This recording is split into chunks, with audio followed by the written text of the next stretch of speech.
Hello everyone. आज हम question number 10 देखेंगे। एक्सरसाइज 8.1 का सेकंड लास्ट क्वेश्चन है। इसमें हमें क्वेश्चन में दिया है in triangle PQR right angle at Q, मतलब ट्राइंगल PQR दिया है, राइट एंगल एट क्यू। इसमें एक साइड नहीं दिया, दो साइड का सम दिया है। कितना है? 25 सेंटीमीटर, ठीक है। और एक साइड दी है 5 centimetre. Determine the values of sine P, cos P and ten P. तो दो साइड का सम दिया है, इसलिए इंडिविजुअली साइड फाइंड करनी पड़ेगी। वो कैसे करेंगे देखते हैं। तो इसमें ट्राइंगल PQR दिया है, राइट एंगल एट क्यू। तो पहले राइट एंगल ट्राइंगल ड्रॉ कर लेंगे। राइट एंगल एट क्यू मतलब राइट एंगल कहां पे आएगा? क्यू पे। PQR ट्राइंगल है तो PQR, ठीक है। अब PQ दिया है, कितना है? 5 सेंटीमीटर। PQ की वैल्यू ये दी है, ये दिया है PQ की value 5 centimetre. PQ is given, okay. और PR और QR का क्या दिया है? सम दिया है। इन दोनों साइड का सम 25 सेंटीमीटर, मतलब इंडिविजुअली नहीं दिया। वो पहले हमें फाइंड करना पड़ेगा। वो कैसे फाइंड करेंगे? सिंपल है। क्या करेंगे? PR प्लस QR दिया है,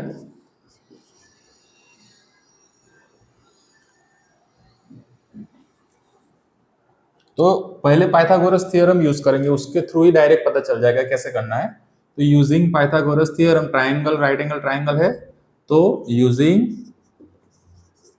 पाइथागोरस थ्योरम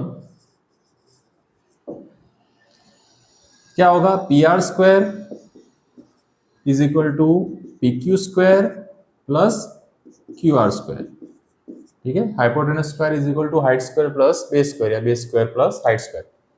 अब PR की जगह पे क्या लिखना है? सिंपल है। हम क्या करेंगे? PQ की वैल्यू दी है हमें, ठीक है। PR प्लस QR दिया है ना, तो QR को उस साइड ले जाएंगे। PR स्क्वायर QR स्क्वायर कहाँ ले जाएंगे? लेफ्ट हैंड साइड, LHS पे। मतलब प्लस है तो क्या हो जाएगा? राइट हैंड साइड से लेफ्ट हैंड साइड जाएगा तो माइनस, ठीक है।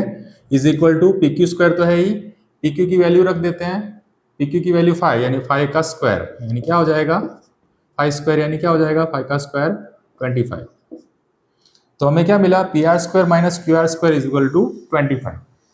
अब हमें एक आइडेंटिटी पता है, algebraic identity, third identity 9 standard में आती थी। क्या थी? A square minus b square is equal to a plus b into a minus b. तो ये आपका ए हो जाएगा, ये बी। तो a square minus b square यानी क्या लिख सकते हैं? इसको एक बार plus PR plus QR into a plus b into a minus b, PR minus QR, ठीक है, इज इक्वल टू 25 तो है ही, ठीक है। ऐसा क्यों लिखा? क्योंकि हमको PR प्लस QR की वैल्यू पता है, ठीक है। तो इसके थ्रू में मिल जाएगा PR माइनस QR, ठीक है। तो PR प्लस QR की वैल्यू, ये आइडेंटिटी यूज की, कौन सी? A square minus b square, यहाँ पे लिख देता हूँ। A square minus b square is equal to क्या होता है? A plus b into a minus b, या तो a minus b into a plus b. Multiplication में आगे पीछे सीक्वेंस चेंज कर सकते हैं, ठीक है। तो PR प्लस QR इसलिए हुआ a square minus b square is a plus b into a minus b. अब PR प्लस QR की वैल्यू क्या है? 25। तो इसकी जगह पे हम 25 इंटू मल्टीप्लीकेशन है PR minus QR is equal to 25, ठीक है। अब ये मल्टीप्लीकेशन में सामने जाएगा तो डिवीजन में, therefore PR minus QR is equal to 25 divided by 25, यानी क्या हो जाएगा? 25 वन जा 25 वन जा 1 डिवाइडेड बाय 1 यानी 1, ठीक है। नीचे 1 लिखने की जरूरत नहीं है, तो 1 ही आंसर आ गया इसका। तो ये इक्वेशन मिला, ये एक इक्वेशन था हमारे पास प्लस वाला, और दूसरा क्या मिला? माइनस वाला। फिर हम कौन सी मेथड यूज करेंगे? एलिमिनेशन मेथड, ठीक है। तो एलिमिनेशन मेथड यूज करके फिर हम दोनों वैल्यूज हम फाइंड कर लेंगे। क्या कर देते हैं एलिमिनेशन में? Third chapter, PR plus QR is equal to ये दिया है 25, और दूसरा है PR minus QR is equal to 1, ठीक है। एलिमिनेशन में देखो साइन चेंज करने की जरूरत नहीं है, QR और माइनस QR ये कैंसिल, दोनों को ऐड करना है। एलिमिनेशन में क्या करते हैं? Left hand side plus left hand side right hand side plus right hand side, मतलब ऐड ही करना है। साइन कब चेंज करते थे? जब ये साइन सेम हो, है ना। किसी को एलिमिनेट करने के लिए, सब्ट्रैक्ट करने के लिए एक की साइन ऑपोजिट करनी पड़ती थी। यहाँ पे ऑलरेडी है, इसलिए साइन ऑपोजिट करने की जरूरत नहीं है। तो क्यू आर और माइनस क्यू आर, ठीक है, ऑपोजिट साइन है तो क्या हो जाएगा? Q R minus Q R 0 और P R plus P R 2 P R, ठीक है। यहाँ पे 25 plus 1 26। Therefore P R is equal to क्या हो जाएगा? ये मल्टीप्लीकेशन में से डिवीजन में, तो 26 डिवाइडेड बाई 2 यानी 26 का हाफ कितना होगा? 26 डिवाइडेड बाई 2, तो कितना होगा? 13 2 जा 26। यहाँ पे 2 1 जा 2 एंड 2 1 जा 2, 2 3 जा 6, यानी 13 2 जा 26, 2 13 जा 26 एंड 2 1 जा 2। देयरफॉर पी आर क्या मिल गया हमें? 13 बाई 1 यानी 13 सेंटीमीटर।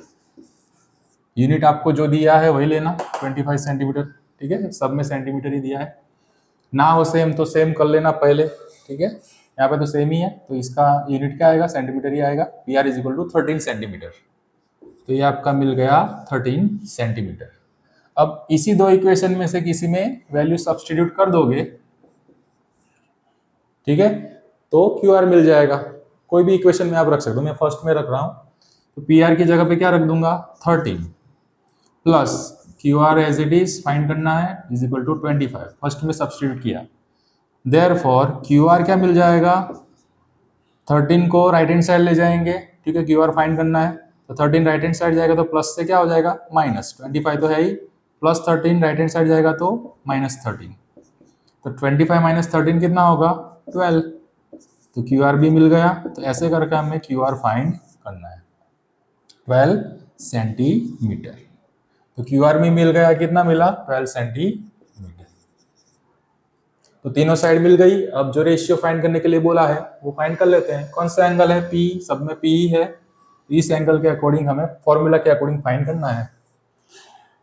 हाँ, हमने इसमें के क्यों नहीं लिया? ऑलरेडी यूनिट दिया है इसलिए, ठीक है। जब खाली रेशियो दिया हो, ठीक है, जैसे अगले क्वेश्चन में, बहुत सारे क्वेश्चन में है, मान लो कि साइन इज इक्वल टू 3/4, तो उसमें यूनिट नहीं, उसमें के फॉर्म में लेना पड़ेगा क्योंकि वो रेशियो है। इसमें तो यहाँ पे मेजरमेंट के साथ दिया है 25 सेंटीमीटर, 5 सेंटीमीटर, ठीक है, सेंटीमीटर में, इसलिए के फॉर्म में नहीं लिया। अब फर्स्ट है साइन पी। साइन पी का फॉर्मूला क्या है? Opposite upon hypotenuse. Opposite side angle P की कौन सी होगी? ये वाली, क्यू आर, और हाइपोटेनस पी आर ही होगा, है ना। राइट एंगल का ऑपोजिट साइड क्या होता है? हाइपोटेनस। अब वैल्यू, क्यू आर की वैल्यू 12, ठीक है, क्यू आर की वैल्यू 12 और पी आर की वैल्यू 13, ठीक है। सेंटीमीटर सेंटीमीटर ऊपर नीचे लिखेंगे तो कैंसिल आउट हो जाएगा, इसलिए क्या होता है? रेशियो यूनिटलेस होता है, ठीक है। तो आपका साइन पी क्या मिल गया? 12/13। अब कॉस पी, कॉस का formula adjacent upon hypotenuse. Adjacent side of angle P upon hypotenuse. Adjacent side of angle P कौन सी होगी? P Q divided by hypotenuse P R. Value रख दो, पी क्यू की value 5 divided by P R 13, ठीक है। तो ये दूसरा रेशियो भी मिल गया। लास्ट है 10p, ठीक है। tan का formula sine divided by cos b है, sine p divided by cos p। तो यही वैल्यू डायरेक्ट ऊपर नीचे ले लोगे तो क्या आ जाएगा? 13 कैंसिल आउट हो जाएगा तो 12/5 आ जाएगा। वैसे भी कर सकते हो, sine p divided by cos p, यही वैल्यू ले लो, या तो फिर जो हम उसके फॉर्मूला के थ्रू भी जा सकते हैं। कौन सा? ऑपोजिट अपन एडजेसेंट, यही आएगा, opposite upon adjacent. Opposite side of angle P क्या होगी? क्यू आर, और adjacent side of angle P क्या होगी? P Q. तो क्यू आर की वैल्यू क्या है? 12 एंड पी क्यू की वैल्यू क्या है? 5, ठीक है। इसका फॉर्मूला भी है ना, साइन बाय कॉस। तो इसका डायरेक्ट, ये तो आंसर आ गया। और तरीके कैसे कर सकते हो? यही वैल्यू डायरेक्ट आप सब्स्टिट्यूट कर सकते हो। इसका फॉर्मूला है ना, एंगल सेम है इसलिए सभी का, पी, दैट्स वाई। अलग अलग एंगल होगा तो ऐसे नहीं ले सकते। तो tan p is equal to sine P, ये आंसर आ गया, दूसरा तरीका सिखा रहा हूं, sine p upon cos p। ठीक है, तो साइन p की वैल्यू हमें क्या मिली 12/13 डिवाइडेड बाय कॉस p की वैल्यू 5/13। तो नीचे डिनोमिनेटर सेम है तो 13 13 कैंसिल आउट, तो न्यूमरेटर में क्या बचा 12 और डिनोमिनेटर में 5, तो 12/5 ही आया यहाँ पे भी। ठीक है, तो दोनों तरीके से, दोनों में से एक ही तरीके से करना है, पर ऐसे दोनों तरीके से आप आंसर ला सकते हो, सेम ही आएगा। ठीक है, पर एंगल सेम होना चाहिए सबका। देखो पी पी पी अलग अलग, यहाँ पे पी हो, यहाँ पे क्यू हो, सॉरी क्यू तो हो ही नहीं सकता, राइट एंगल है, पर पी हो, यहाँ पे आर हो, या तो किसी का भी आर या पी ऐसा हो, तो ऐसे नहीं ले सकते, सभी का एंगल सेम होना चाहिए, पी पी पी, तीनों देखो पी है, दैट्स वाई। ठीक है, तो ये मेथड से या तो ये मेथड से इसका आंसर ला सकते हैं। तो होप सो आपको ये क्वेश्चन भी अच्छे से समझ में आया हो। कोई डाउट हो तो कमेंट सेक्शन में लिख देना, लाइक कर देना वीडियो को, आपको हेल्पफुल हो रहा है तो पढ़ाई में, सब्सक्राइब कर देना एंड शेयर कर देना। Thanks for watching. Next question हम लास्ट क्वेश्चन है, नेक्स्ट वीडियो में देखेंगे।